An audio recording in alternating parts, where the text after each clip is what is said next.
Friends, स्वागत है आपका एक बार फिर इस यूपीएससी के सफ़र में। देखिए, पहले आगे बढ़ने से पहले फटाफट मैं आपको बता देता हूँ। देखिए, लास्ट चैप्टर है क्लास 11th का, और इसके साइड टू साइड मैं आप लोगों को यहाँ पे ये बोलूँगा, आप क्लास 9, क्लास 10 और क्लास 11th क्लास इकोनॉमी की पीडीएफ आप कमेंट सेक्शन से डाउनलोड कर सकते हैं।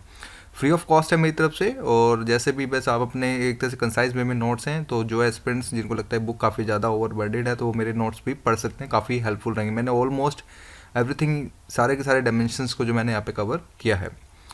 आज का टॉपिक इंपॉर्टेंट है for the UPSC mains point of view के हिसाब से भी। इसमें आपको काफ़ी ज़्यादा जो है फोटो पॉइंट देखने को मिलेंगे, क्योंकि इसमें एक इंडिया, चाइना और पाकिस्तान का एक कंपैरिजन, एक एनालिसिस हमें करना पड़ेगा। और ये चैप्टर वाकई काफ़ी ज़्यादा इंपॉर्टेंट रखता है for the GS paper 2 and even the GS paper 3 के पॉइंट ऑफ व्यू के हिसाब से। कहीं ना कहीं ऐसे के अंदर भी हमारे यूपीएससी से रिलेटेड आपके क्वेश्चंस आपको आ सकते हैं, तो बेटर है कि इस पर थोड़ा सा ज़्यादा ही फोकस रखने की जो है कोशिश कीजिएगा। चलिए, और एक इंट्रोडक्शंस के तौर पे मैं यहाँ पे ये बता सकता हूँ कि इंडिया, चाइना और जो पाकिस्तान जब आज़ाद हुआ तो उसके बाद क्या क्या उन्होंने आखिर किस किस चीज़ में डेवलपमेंट करी, किस किस चीज़ में नहीं करी, लाइक हेल्थ, एजुकेशन या फिर ग्रोथ के तौर पर। तो ओवरऑल इसी चैप्टर में पूरी इसी बात पे, सिनेरियो पे बात रख के जो है बताई गई है कि कहीं ना कहीं इंडिया भी अगर बात करें थोड़ा डेवलप हो रहा है धीरे धीरे, चाइना की ग्रोथ क्यों तेज़ हो रही है, आखिर पाकिस्तान में कौन सी कंट्रोवर्सीज चल रही है, तो उसी चीज़ को लेके पूरा का पूरा एनसीईआरटी ऑथर ने इसी चीज़ को, टॉपिक को लेके जो डिस्कस किया है। तो चलिए फिर आगे बढ़ते हैं। देखिए दोस्तों, ओवरव्यू के हिसाब से यही है कि देखिए, पहली बात तो सबसे पहले इंडिया एंड पाकिस्तान ने जो फ्रीडम जो इनको मिला था, आज़ादी जो मिली थी 1947 के अंदर मिली थी, वो कहीं ना कहीं फिर चाइना भी एस्टेब्लिश हुआ था 1949 में, क्योंकि यहाँ पे वन पार्टी की सरकार थी, तो जिस वजह से फिर इसको जो एक ओवरऑल जो प्रॉपर वे से जो एस्टेब्लिशन मिला वो मिला 1949 में। हम आगे इसके बाद थोड़ा डिस्कस हम करेंगे। तो ये हुआ यहाँ पे, ये हुआ कि ऑलमोस्ट अगर बात करें तीनों कंट्रियाँ, चाहे इंडिया हो, चाहे पाकिस्तान हो और इवन द चाइना हो, तीनों ही कंट्रियों ने अपनी एक बात करें तो प्लानिंग, एक तरह से प्रॉपर प्लानिंग के तौर पे स्टार्ट किया। साइड टू साइड इन्होंने जो है अपने हिसाब से जो है 5 ईयर प्लान्स को भी लेके आए। मैं ये नहीं कह रहा कि इंडिया ही लेके आया, कहीं ना कहीं पाकिस्तान और चाइना भी साथ जो है लेके आया। बट हाँ, ये कह सकता हूँ कि इंडिया जो लेके आया वो 1951 के अंदर 5 ईयर पंचवर्षीय योजना, जिसको हिंदी में कहते हैं, इंग्लिश में कहते हैं फर्स्ट 5 ईयर प्लान जो लेके आया, जिसके अंदर हमने इंडिया में आपने देखा होगा कि जो हमने एग्रीकल्चर से रिलेटेड हमने काफ़ी ज़्यादा ग्रोथ के ऊपर ज़्यादा फोकस किया था, क्योंकि उस समय हम ताज़ा आज़ाद हुए थे, काफ़ी सारी समस्याएं थी, तो हम लोगों ने यही सोचा कि हम एग्रीकल्चर पे ज़्यादा फोकस करेंगे। फिर पाकिस्तान भी इसी तरह 1956 में लेके आया, इन्होंने 5 ईयर प्लान स्टार्ट किया। तो चाइना ने भी कहीं ना कहीं 1953 के अंदर जो है प्लान को स्टैब्लिश किया। तो कंक्लूजन हमें यहाँ पे, अगर ओवरव्यू में हम थोड़ा सा चीज़ों को विश्लेषण करें, थोड़ा सा समझने की जो कोशिश करें, तो उसमें हमें यही चीज़ निकल के आई कि ठीक है, तीनों के तीनों देश आज़ाद हुए, धीरे धीरे इस्टेब्लिश हुए, तो ओवरऑल तीनों ही कंट्रियों में जो है 5 ईयर प्लान हमें देखने को मिला। ऐसा नहीं कि सिर्फ इंडिया ही रहा, नहीं, कहीं ना कहीं हर एक देश अपनी एक जीडीपी इंक्रीज़ करने के लिए या फिर इकोनॉमिक ग्रोथ बढ़ाने के लिए तो कहीं ना कहीं 5 ईयर प्लान्स भी लेके आता है। तो ये चीज़ हमें यहाँ पे हमें एक वाक्य निकल के आता है कि 5 ईयर प्लान जो थे वो तीनों कंट्रियों में ही हमें देखने को मिलते हैं। फिर साइड टू साइड यही हमें देखने को मिला कि इंडिया जो पाकिस्तान थे वो ऑलमोस्ट इन्होंने जो सिमिलर स्ट्रेटजी अपनाई थी, और इन्होंने बस यही बोला कि creating a large public sectors, जितना हो सके पीएसयू को, जो पब्लिक सेक्टर यूनिट्स होती थी, उनको ज़्यादा ज़्यादा आगे प्रोत्साहन दिया जाए। क्योंकि इंडिया पाकिस्तान को दोनों को लगता था कि अगर प्राइवेटाइजेशन कर देते हैं तो फिर हो सकता है एक असमानता का, जिसको बोलते हैं इनइक्वालिटी का, एक हमारे देश के अंदर काफ़ी ज़्यादा चीज़ें देखने को मिल सकती हैं। तो जिस वजह से वहाँ की जो गवर्नमेंट थी, चाहे वो इंडिया की हो चाहे पाकिस्तान की हो उस समय की, तो कहीं ना कहीं इन्होंने जो पब्लिक सेक्टर्स के ऊपर सबसे ज़्यादा जो फोकस किया गया, और साइड टू साइड कहीं ना कहीं एक पब्लिक एक्सपेंडिचर्स और सोशल डेवलपमेंट का भी फोकस ज़्यादा किया गया। यानी कि उनको लगा कि प्राइवेटाइजेशन करने से तो फ़ायदा नहीं होगा, तो बेटर है कि हम गवर्नमेंट ही, यानी पब्लिक एक्सपेंडिचर करें, गवर्नमेंट ही कहीं ना कहीं खर्चे करे सोशल डेवलपमेंट्स में, चाहे वो एजुकेशन हो, चाहे वो हेल्थ हो, चाहे किसी भी चीज़ से लेके हो। फिर इंडिया और पाकिस्तान से हमें ये भी देखने को मिलता है कि इन्होंने एक मिक्स्ड इकोनॉमी को अप्लाई किया। Mixed economy in the sense, ना ही ज़्यादा कैपिटलिस्ट थी, ना ही पूंजीवाद थी, ना ही ज़्यादा सोशलिस्ट थी, ये दोनों का मिक्सचर थी कि कैपिटलिस्ट भी हो थोड़ी बहुत और सोशलिस्ट भी हो, और उसी को निकाल के जो मिक्स्ड इकोनॉमी का मॉडल जो है साथ में लेके आए। लेकिन चाइना के साथ ऐसा नहीं था। चाइना ने जो ओवरऑल अगर बात करें तो कहीं ना कहीं कमांड इकोनॉमिक मॉडल को जो है इन्होंने लिया, कि यहाँ पे जो अगर बात करें तो स्टेट सबसे ज़्यादा ऊँचा रहता था, तो जिस वजह से फिर ये लोग जो है कमांड इकोनॉमी को सबसे ज़्यादा आगे लेके ये लोग आए। फिर 1980 तक ऑलमोस्ट, अगर हमें यहाँ पे एक एनसीईआरटी बहुत अच्छी हमें बात ये देखने को मिली कि 1980 तक, चाहे वो इंडिया हो, चाहे वो पाकिस्तान हो, चाहे वो चाइना हो, कहीं ना कहीं सिमिलर ग्रोथ ही लेके आई है। इवन दैट आसपास वही ग्रोथ जो भी जो छुटपुट चल रही थी वही चीज़ें आसपास ही चल रही थी, सिमिलर ग्रोथ ही मान सकते हैं। देखिए 0.2, 0.3, 0.5% ये इससे कोई ज़्यादा मैटर नहीं करता। ऑलमोस्ट हम देखते हैं कि हाँ, अगर 5% के हिसाब से ग्रोथ चल रही है तो किसी हो सकता है 4.9 हो, लेकिन किसी की 5.1 हो, पर ऑलमोस्ट आसपास ही हैं। तो हमें ये चीज़ पता देखने को मिलती है कि 1980 तक तीनों की तीनों कंट्रियाँ, चाहे वो इंडिया, पाकिस्तान और चाइना हो, वो कहीं ना कहीं एक सिमिलर ग्रोथ के साथ चल रही थी।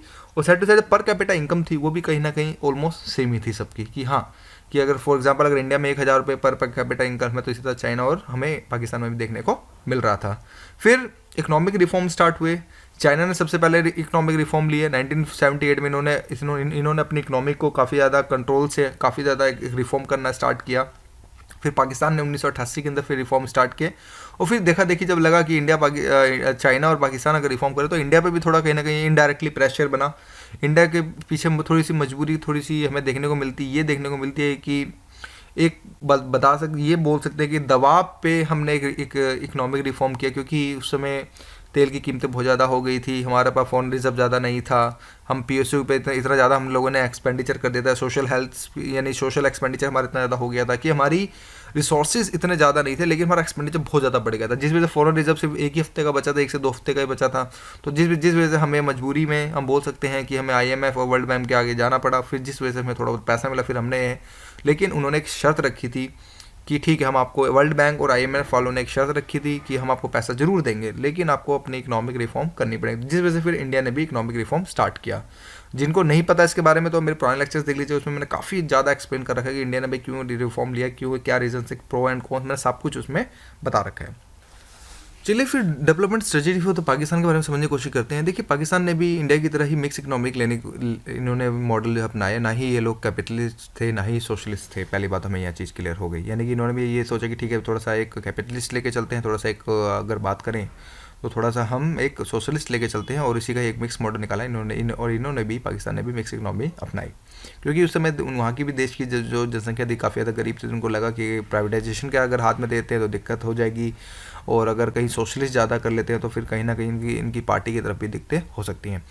तो फिर इन्होंने स्टार्ट किया टैरिफ प्रोडक्शन से लेना इन्होंने स्टार्ट किया। इन्होंने जो टैरिफ प्रोडक्शन लगाई, यानी कि अगर बात करें कस्टम ड्यूटी स्टार्ट करी इन्होंने मैन्युफैक्चरिंग के अंदर, कंज्यूमर गुड्स के अंदर, क्योंकि कहीं ना कहीं ये पाकिस्तान भी जो है इंपोर्ट कंट्रोल को रोकना चाहता था, क्योंकि इनके भी जो अपने व्यवसाय होते थे, जो डोमेस्टिक मैन्युफैक्चर होते हैं, उनको कहीं ना कहीं प्रोडक्शन देने की वजह से इन्होंने भी जो है हैवीली, जिसको बोलते हैं हैवी तौर पे जो टैरिफ प्रोडक्शन देना इन्होंने स्टार्ट किया, ताकि कोई बाहर का आदमी आगे इनके देश में आगे ना बेच सके, और इनके जो है डोमेस्टिक चीज़ें हैं वही आगे आ सके। फिर इन्होंने भी कहीं ना कहीं ग्रीन रिवोल्यूशन स्टार्ट किया, side to side increase in the public investments में, इंफ्रास्ट्रक्चर्स में इन्होंने काफ़ी ज़्यादा चीज़ें जो है सिलेक्टेड एरियाज में इन्होंने स्टार्ट किया। और कहीं ना कहीं इनका जो अगर बात करें इसके बाद फिर rise in the production of the food grain, थोड़ा बहुत हमें ये भी चीज़ देखने को मिली, खाद्य पदार्थ के अंदर कहीं ना कहीं इनकी जो प्रोडक्शन जो काफ़ी ज़्यादा इंक्रीमेंट होने की स्टार्ट हुई। ओवरऑल जो अगर कंसेप्ट देखें तो कहीं ना कहीं ग्रीन रिवोल्यूशन से हमें देखने को मिलता है, जैसे इंडिया ने भी स्टार्ट किया था, दूसरी तरह पाकिस्तान ने भी कहीं ना कहीं जो है ग्रीन रिवोल्यूशन स्टार्ट जरूर किया था। फिर 1970 के अंदर इन्होंने कैपिटल गुड इंडस्ट्रीज व नेशनलाइज, इन्होंने मैक्सिमम जो कैपिटल गुड्स होती थी, जो पूंजीवादी जो गुड्स टाइप की चीज़ें होती थी, उनको जो है नेशनलाइज कर दिया गया। उन्होंने ये बोला कि नहीं भाई, स्टेट्स के अंदर आ जाती हैं, अब जो भी प्राइवेटाइजेशंस की जो गुड्स, जो कैपिटल गुड्स इंडस्ट्रीज थी, उनको हटा के अब जो है स्टेट यानी कि गवर्नमेंट के अंदर उनको एक तौर पे जो है एक ये चरण हमें देखने को मिलता है। 1980 के अंदर इन्होंने स्ट्रक्चर रिफॉर्म भी स्टार्ट किया, क्योंकि इनको 1988 के अंदर इन्होंने स्ट्रक्चर रिफॉर्म भी स्टार्ट किए, क्योंकि इनको लगता था कि कहीं ना कहीं वही भ्रष्टाचार, जवाबदेही, जिसको बोल सकते हैं ब्यूरोक्रेसी हो गया, साइड टू साइड रैपिज्म हो गया, और भी सारी जो चीज़ें थी कहीं ना कहीं पाकिस्तान की इकोनॉमी के अंदर देखने को मिल रही थी।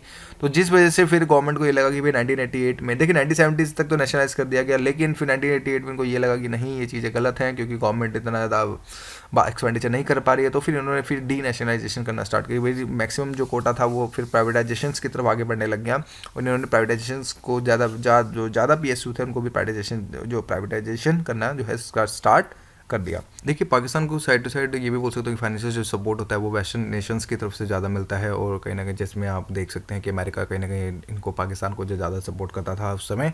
और साइड टू साइड इनका ये भी है कि इनको रेमिटेंस भी काफ़ी ज़्यादा मिलता है, फॉर अगर बात करें for the specially for the immigrants जो होते हैं, जो मिडिल ईस्ट के अंदर जो अगर देखने को मिलता है, जैसे कि दुबई हो गया, कतर हो गया, बहरीन हो गया, सऊदी अरब हो गया, यहाँ पे आपको जो पाकिस्तानी जो इमिग्रेशंस की आपको ज़्यादा पॉपुलेशन आपको देखने को मिलती है। तो जिस वजह से एक ह्यूज अमाउंट में जो है जो पाकिस्तान में पैसा भेजते हैं, तो कहीं ना कहीं इनका जो है अगर फॉरेन रिजर्व भी बहुत ज़्यादा, इससे बहुत ज़्यादा इम्पैक्ट हमें एक पाकिस्तान की तरफ से पॉजिटिव इम्पैक्ट पाकिस्तान को देखने को मिलता है।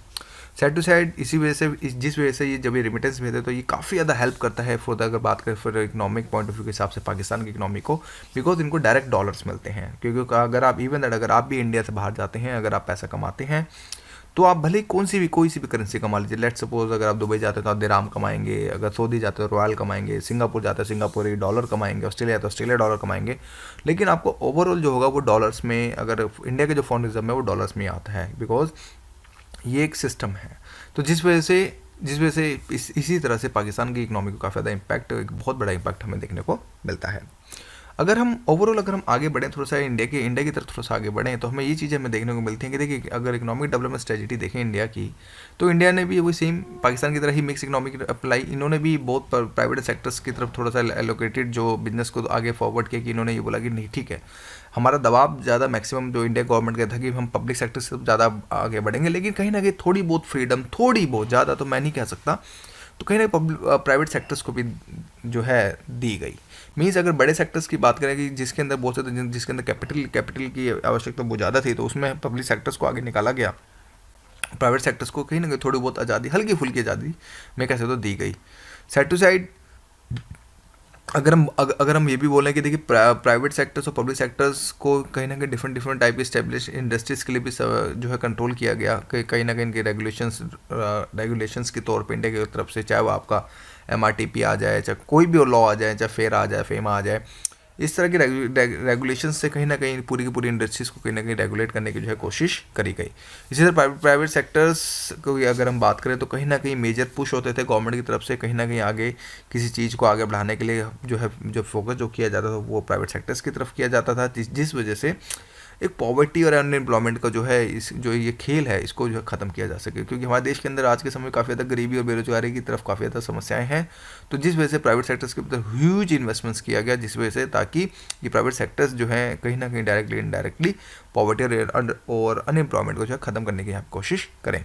फिर इवन दैट जो जो पब्लिक सेक्टर्स होते थे वो कहीं ना कहीं कंट्रीब्यूट करते थे हमारे इंटरजाइजेशंस के अंदर, और हमारी इकोनॉमी को बहुत बड़ा ये इम्पैक्ट देने की जो है कोशिश करते थे। और साइड टू साइड कहीं ना कहीं इन्होंने हमारी इंडियन इकोनॉमी को काफ़ी ज़्यादा अगर बात करें तो एक सेल्फ सफिशिएंसी की तरफ आगे लेके आए, क्योंकि पब्लिक सेक्टर्स होते थे, ह्यूज अमाउंट में प्रोडक्शन होता था। फॉर एग्जांपल मान लीजिए एक फैक्ट्री है, मान लीजिए एक प्राइवेट फैक्ट्री, हमारी 10 कंपनियों की फैक्ट्री है, 10 आदमियों की, कितना निकाल लेंगे? मान लीजिए अगर फॉर एग्जांपल कोई भी आप चीज़ मान लीजिए, जैसे कि फॉर एग्जांपल मान लीजिए लेट सपोज एक बाइक बनानी है, लेट सपोज एक प्राइवेट सेक्टर कंपनी कितनी बाइक बना देगी? 100 बना देगी, 150 बना देगी। लेकिन जब अगर वही बात देखिए, अभी की नहीं, अभी आप कंपेयर मत कीजिएगा, अब मैं बात कर रहा हूँ पहले की, कि 90s से पहले की, यानी कि 70-80s में, तो उस समय फिर पब्लिक सेक्टर्स की तरफ ज़्यादा फोकस किया जाता है, क्योंकि पब्लिक सेक्टर हो सकता है एक दिन में आपको 1000 बाइक्स बना के दे दे, तो जिस वजह से कहीं ना कहीं सेल्फ सफिशिएंटी की तरफ भी आगे जो है ये चीज़ें जो है फोकस हमें देखने को मिलता था। अगर हम आगे बढ़ते हैं थोड़ा सा चाइना की तरफ आगे बढ़ते हैं, देखिए चाइना, पहली बात तो देखिए अगर पॉलिटिकल सिस्टम की अगर इसकी बात करें तो वन पार्टी रूल था। जैसे इंडिया के अंदर तो दुनिया भर की पार्टीज आज के समय में देखने को मिलती हैं, चाहे वो कांग्रेस हो, चाहे बीजेपी हो, चाहे समाजवादी पार्टी हो, चाहे बहुजन समाजवादी पार्टी हो, या फिर और भी जो तरह की पार्टियां हों। लेकिन चाइना के अंदर वन पार्टी रूल आज भी देखने को मिलता है, कि वहाँ पे एक ही पार्टी होती है और उसी में से ही जो है उनके जो है चीज़ें जो होती हैं वो चीज़ें निकल के आती हैं, और उसी से ही जो बंदे वहाँ पे सिलेक्ट होते हैं।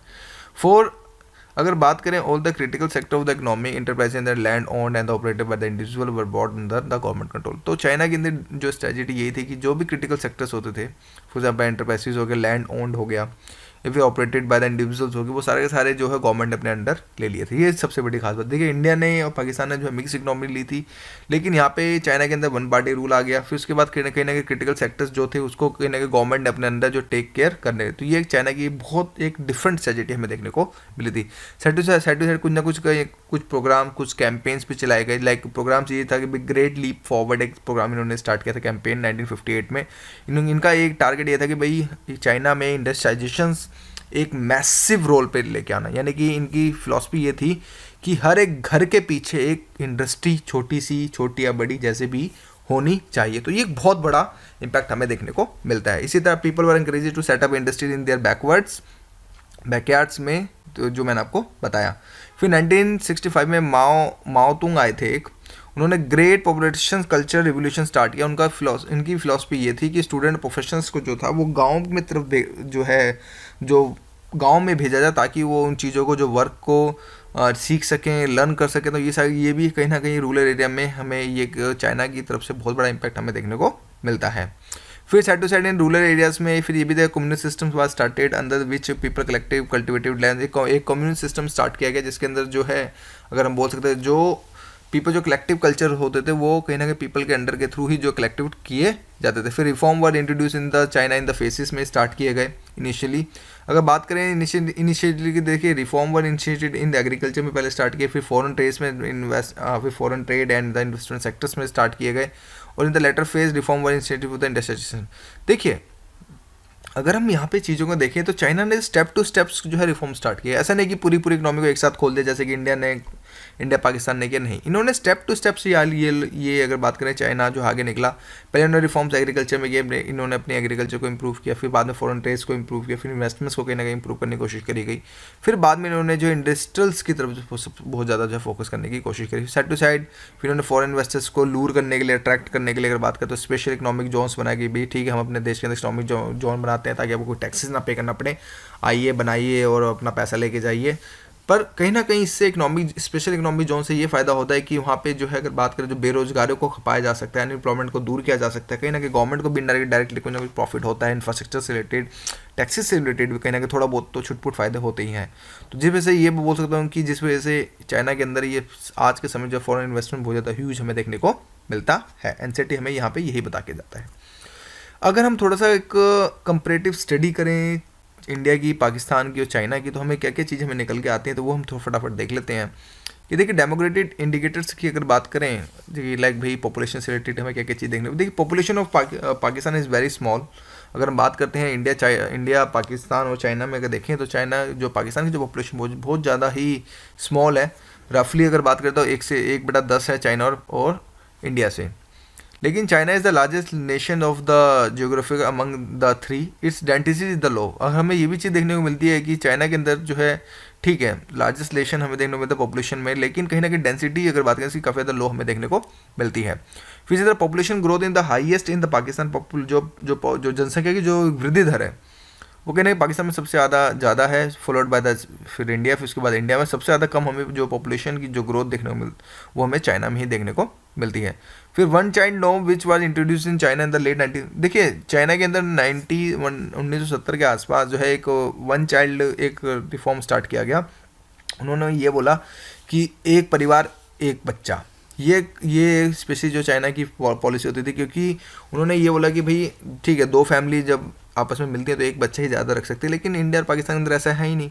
आपने देखा होगा कि इंडिया पाकिस्तान के अंदर तो फिर सबको पता है कितने बच्चे रख सकते हैं, कोई इशू तो नहीं है। बट लेकिन चाइना ने इस पर बहुत ज़्यादा स्ट्रिक्टनेस, जिस वजह से इनकी जो अगर बात करें जो पॉपुलेशन काफ़ी हद तक आज के समय एक लो बर्थ के साथ काफ़ी ज़्यादा इंप्रूवमेंट कर रही है।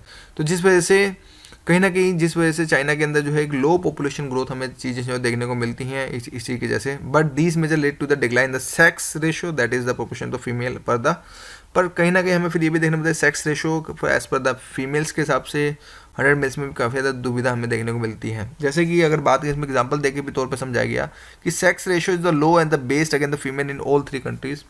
कि कहीं ना कहीं अगर बात करें, अगर जैसे कि बोल सकते हैं फीमेल्स की तरफ काफ़ी ज़्यादा ध्यान ना देते हुए एक बोल सकते हैं कि बेस्ड अगेंस्ट फीमेल्स की तरफ ज़्यादा ध्यान दिया गया, कि इन द सेंस कि लड़के की चाहत ज़्यादा रखी गई rather than लड़कियों की तरफ से। कि कोई भी कंट्री चाहे वो चाइना हो, पाकिस्तान हो या फिर आपका इंडिया हो, कहीं ना कहीं लड़के को ज़्यादा प्रायोरिटी दी जाती थी rather than गर्ल्स के ऊपर।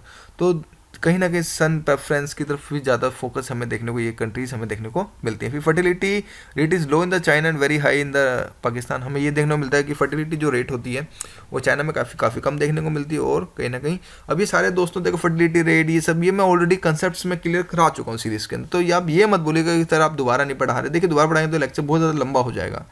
तो जिस वजह से मैंने 9 से लेकर 11th तक है तो एक सीरीज़ चली है मेरी, और आगे 12th भी कंप्लीट कराना है। तो ये मैंने और एवरीथिंग मैं ये चीज़ें जो है कंप्लीट करा चुका हूँ। तो फिर बार बार चीज़ों रिपीट करना फिर आप भी समझ सकते हैं, फिर काफ़ी लंबा लेक्चर हो जाएगा। फिर urbanisation the high in the both China and Pakistan. कि अगर बात करें अर्बनाइजेशन की बात करें तो चाइना और पाकिस्तान में ज़्यादा देखने को मिलता है एज़ कम्पेयर टू इंडिया के हिसाब से। इंडिया में अराउंड जस्ट 28% ये चीज़ें देखने को मिलती हैं।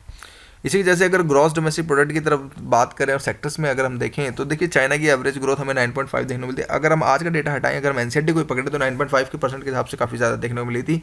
इंडिया की एवरेज ग्रोथ वही 5.8 के आसपास हमें देखने को मिली, और पाकिस्तान की जो एवरेज ग्रोथ हमें 4.1 ही देखने को मिलती है। यानी ओवरऑल में यहाँ पे चीज़ें निकल के आती हैं कि चाइना में ग्रोथ ज़्यादा थी, फिर उसके बाद इंडिया में, फिर पाकिस्तान में। और हमें ये भी देखने को मिला कि कहीं ना कहीं 2001 के अंदर जो 70% जो पीपल थे वो वर्क फोर्स लगे रहते थे वो एग्रीकल्चर में, और कहीं ना कहीं ये कंट्रीब्यूट जो करते थे जीडीपी का सिर्फ 9% ही करते थे। जैसे इंडिया के अंदर आज के समय 49% अगर बात करें तो वर्क फोर्स हमारा जो लगा हुआ है एग्रीकल्चर के अंदर, लेकिन जीडीपी के अंदर कुछ 17% ही जो है कंट्रीब्यूट कर पाता है।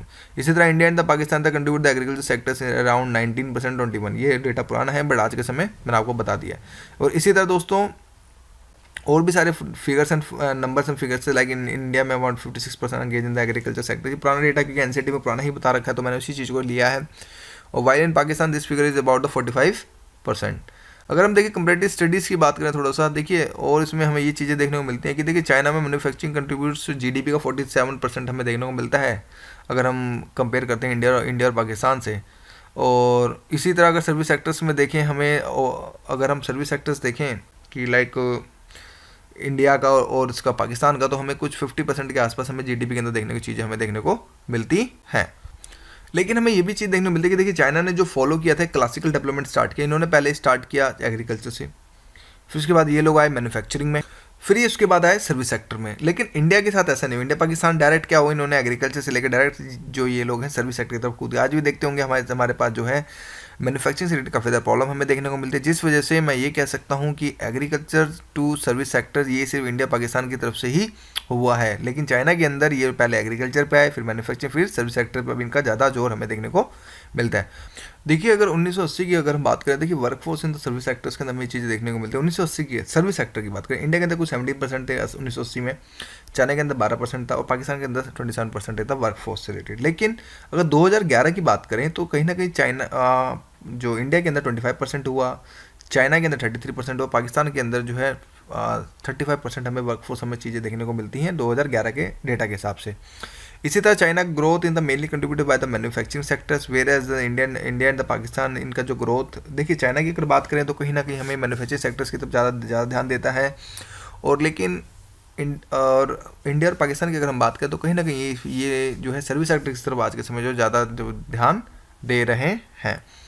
अगर हम ह्यूमन डेवलपमेंट इंडिकेटर्स की तरफ अगर हम थोड़ा सा बात करें, देखिए China the perform better than the India and the Pakistan. अगर हम बात करें ह्यूमन डेवलपमेंट का भी बात करें तो चाइना कहीं ना कहीं थोड़ा बहुत बेटर परफॉर्म करता है, चाहे वो पर कैपिटा जीडीपी से रिलेटेड हो, या फिर अगर बात करें बिलो पॉवर्टी लाइन की हो, इवन द हेल्थ इंडिकेटर्स भी हो, या फिर मॉर्टलिटी रेट हो, सैनिटेशन हो, लिटरेसी, लाइफ एक्सपेक्टेंसी हो, और ये मैलन्यूट्रिशन हो।